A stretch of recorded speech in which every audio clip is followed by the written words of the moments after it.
Hello students, आज हम spectrum का सेकेंड चैप्टर कवर करने वाले हैं और इसमें मॉडर्न इंडियन हिस्ट्री को लिखने के लिए अलग अलग अप्रोचेस के बारे में हम पढ़ेंगे।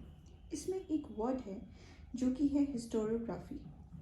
हिस्टोरियोग्राफी का मतलब होता है कि हिस्ट्री को किस तरीके से इंटरप्रेट किया गया है और अलग अलग अप्रोचेस को या अलग अलग हिस्टोरियोग्राफी को हम पढ़ेंगे। तो जो फर्स्ट फोर है वो मेजर अप्रोचेस है जो मॉडर्न इंडियन हिस्ट्री को लिखने के लिए यूज़ में ली गई, और जो लास्ट फोर है उनके बारे में भी उन्होंने भी किसी न किसी तरीके से मॉडर्न इंडियन हिस्ट्री को लिखने में इन्फ्लुएंस किया है।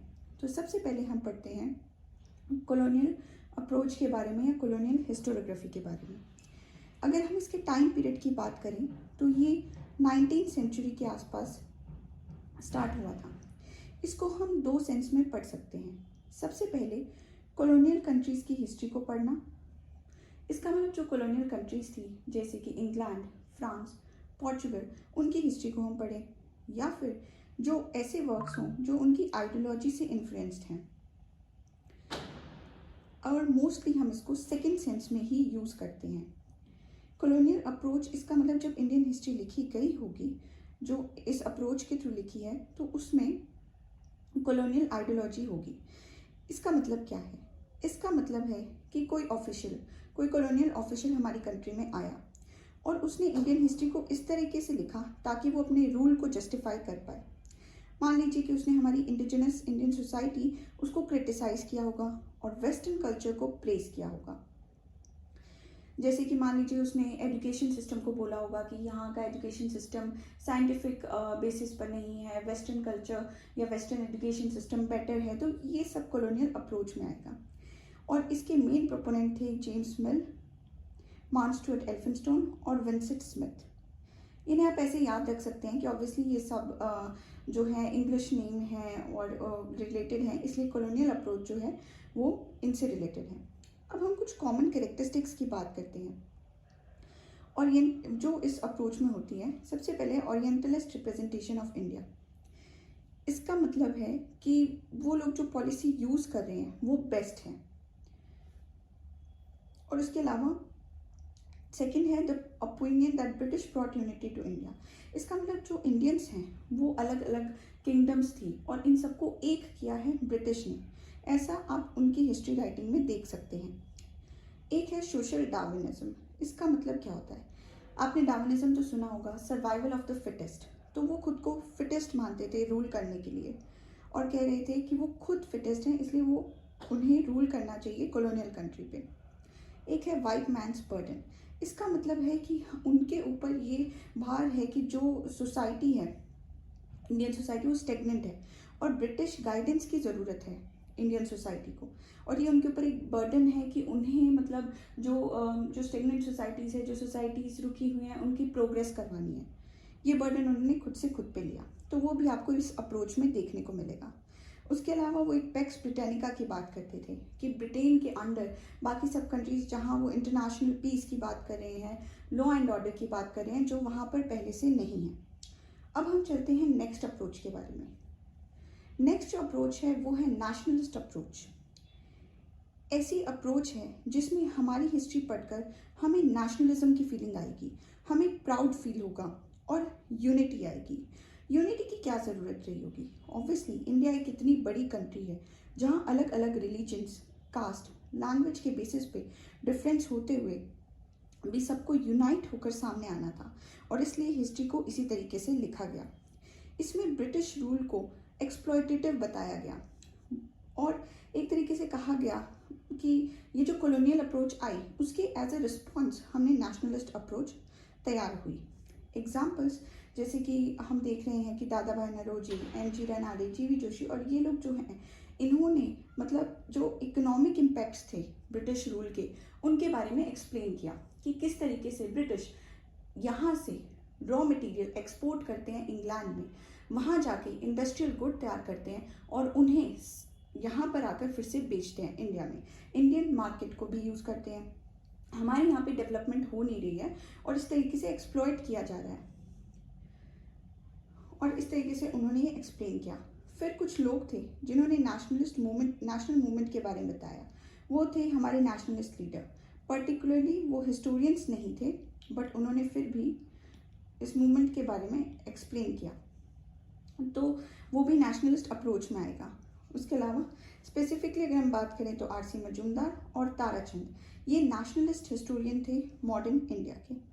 अगर हम देखें तो 1947 से पहले जो नेशनलिस्ट हिस्टोरियोग्राफी थी वो एंशंट और मिडिवल इंडिया पे डिपेंड करती थी, कि मतलब हम अपने एंशंट कल्चर को बहुत ज़्यादा एक मतलब गोल्डन पीरियड बताते हैं जब हमने काफ़ी प्रोग्रेस की इंडियंस ने, और एक ग्लोरियस पीरियड दिखाना मतलब मिडिवल इंडिया को, हमारी प्रोग्रेस को, ताकि हम प्राउड फील कर पाए।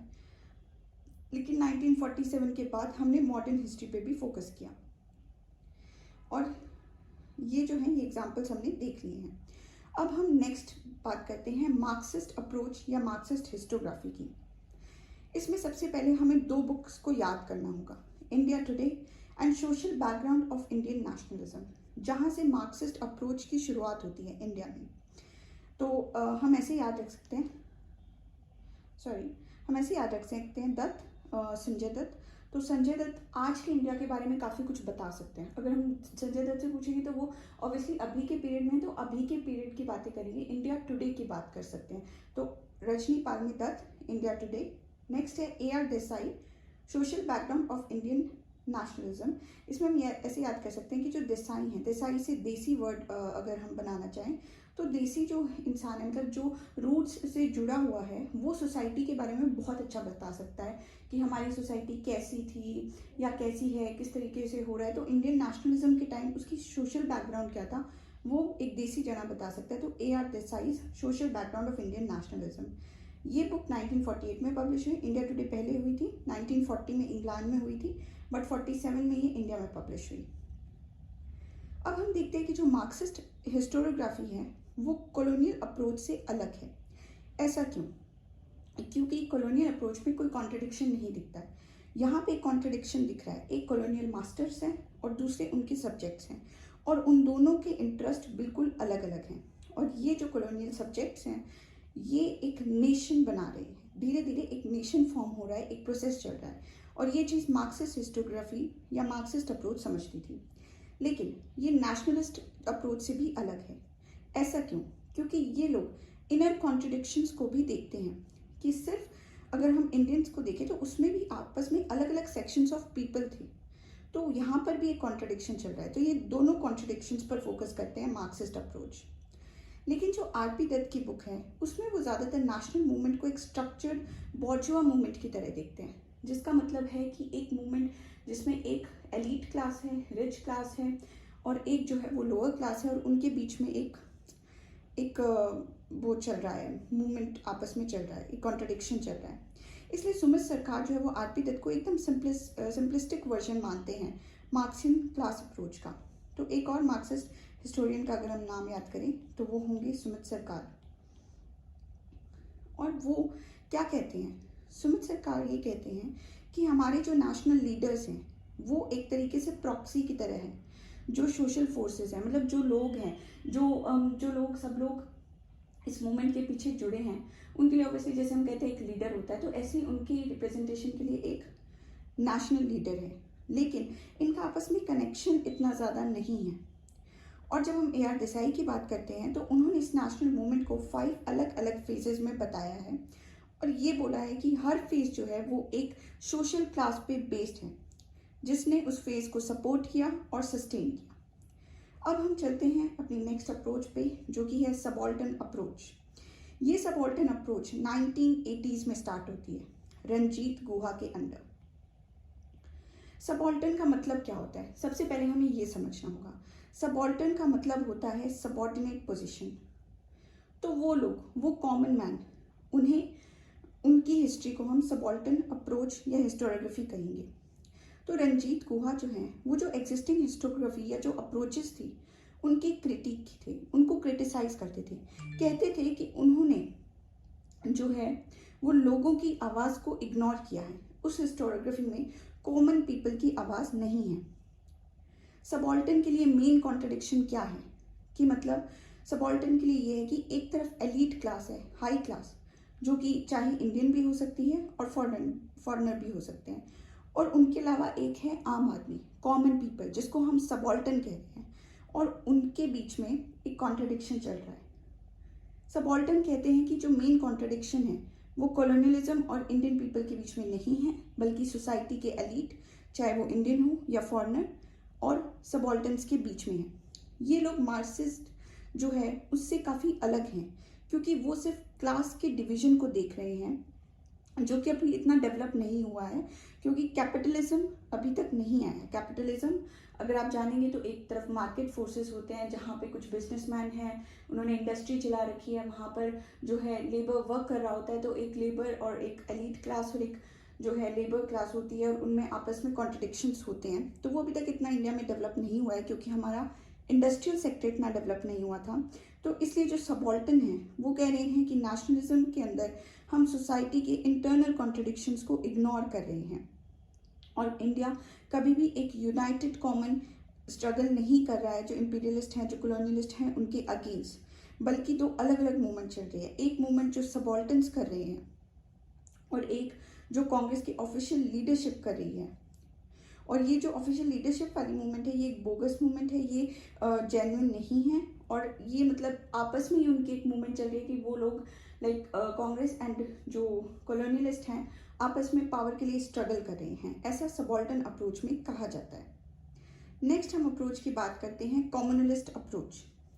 जैसा कि हम नाम कॉम्युनलिस्ट से समझ सकते हैं कि इस अप्रोच में क्या होता है कि कॉलोनियलिस्ट हिस्टोग्राफी है वो क्या कहती है कि मिडिवल हिस्ट्री में हमेशा से हिंदू और मुस्लिम दो ग्रुप्स रहे हैं और एक दूसरे से हॉस्टाइल रही हैं, और इनमें हमेशा से एक कॉन्फ्लिक्ट रहा है। और ये मिडिवल हिस्ट्री इस कॉन्फ्लिक्ट की एक लंबी स्टोरी है, जिसके अंदर मुस्लिम एक रूलिंग क्लास की तरह रही है और हिंदू सब्जेक्ट रेस की तरह। और ये जो है इस अप्रोच को कॉलोनियलिस्ट के साथ साथ कम्युनलिस्ट पॉलिटिकल लीडर्स ने भी सपोर्ट किया है, ताकि वो एक म्यूचुअल हेट्रेड डेवलप कर पाएं, और जिससे कम्युनल रायट्स हुए और ऑफ कोर्स पार्टीशन हुआ। नेक्स्ट हम बात करेंगे कैम्ब्रिज स्कूल की। इसे आप कैम्ब्रिज स्कूल या कैम्ब्रिज अप्रोच कह सकते हैं। इस अप्रोच के अकॉर्डिंग जो कॉन्फ्लिक्ट है वो इंपीरियलिस्ट और इंडियन पीपल के बीच में था ही नहीं, बल्कि जो इंडियंस हैं उनके बीच में ही था। वो कह रहे हैं कि नेशनलिज्म जो है वो कोई कंसेप्ट है ही नहीं, एक कॉन्फ्लिक्ट हुआ था जो इंडियंस में आपस में जनरेट हुआ था। किस लिए? ताकि जो ब्रिटिश रूलर्स उन्हें बेनिफिट दे रहे थे उसे वो आपस में कैसे डिवाइड करें, कौन उसका मैक्सिमम हिस्सा ले पाए।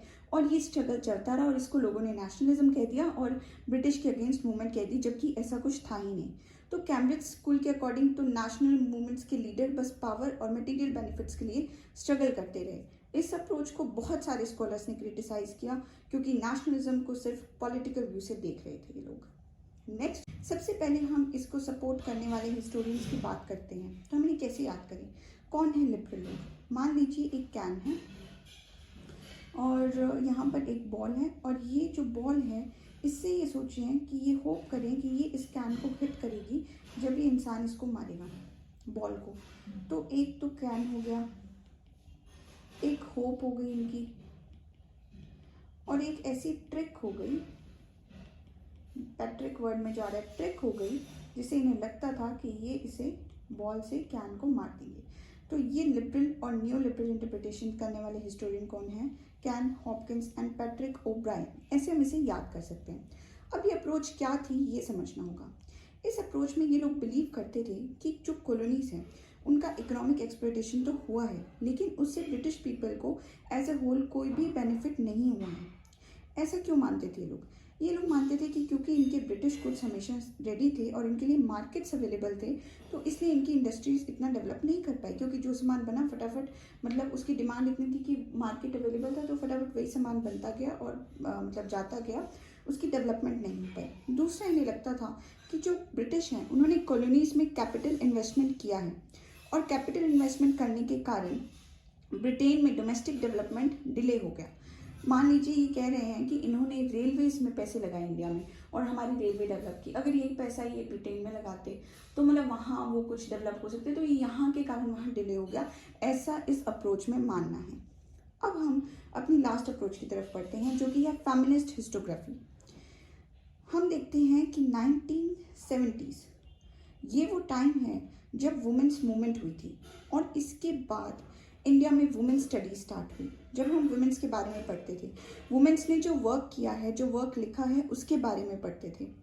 धीरे धीरे ये वुमेन हिस्ट्री का कंसेप्ट ब्रॉड होता गया, और ब्रॉड होते होते ये जेंडर हिस्ट्री में कन्वर्ट हो गया, जहाँ हम अलग अलग जेंडर की हिस्ट्री को पढ़ने लगे। स्टार्टिंग में वुमेन हिस्ट्री जो लोग मतलब लिखते थे, वो इसलिए लिखते थे ताकि जो मेन स्ट्रीम हिस्ट्री है, जो मेन हिस्ट्री जो लिखी गई है राजाओं महाराजाओं की, जहाँ पर जो अगर आप अपनी हमारी सारी हिस्ट्री पढ़ेंगे तो वुमेन एक मिसिंग पार्ट लगता है। तो उस मेन स्ट्रीम हिस्ट्री में जब हम कुछ ऐड कर देंगे, वुमेन की हिस्ट्री ऐड कर देंगे, तो वो कंप्लीट हो जाएगी।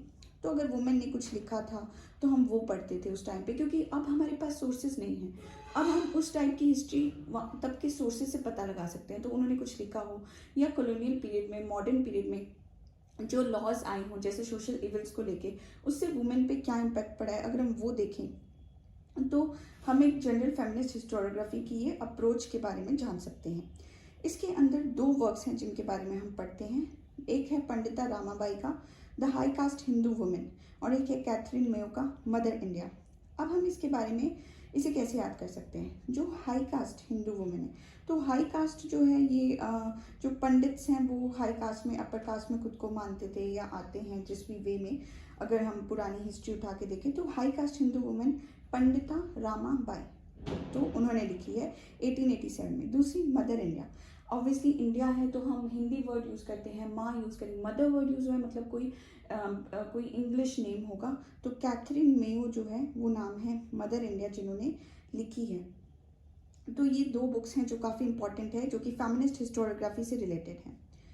अगर हम देखें ये जो कंप्लीट चैप्टर है, ये सिविल सर्विसेज या आईएएस के एग्ज़ाम के पॉइंट ऑफ व्यू से इतना इम्पॉर्टेंट नहीं है, लेकिन ये चैप्टर एक बेस बनाता है आगे आने वाले चैप्टर्स के लिए, और एक जनरल अंडरस्टैंडिंग देता है हिस्ट्री को समझने के लिए, और इसलिए ये चैप्टर इंपॉर्टेंट है। उसके अलावा यूजीसी नेट में भी ये चैप्टर इंपॉर्टेंट है। नेक्स्ट वीडियो में हम चैप्टर 3 को पढ़ेंगे, जो कि काफ़ी इंपॉर्टेंट है, जहाँ से मेन आप बोल सकते हैं कि हमारी हिस्ट्री स्टार्ट हो रही है। और if you like this video तो प्लीज़ इसको लाइक करो, सब्सक्राइब करो, ताकि नेक्स्ट वीडियो देख पाओ, जो कि काफ़ी इंपॉर्टेंट है। और कोई भी क्वेश्चन या सजेशन हो तो कमेंट करके पूछिए। Thank you so much.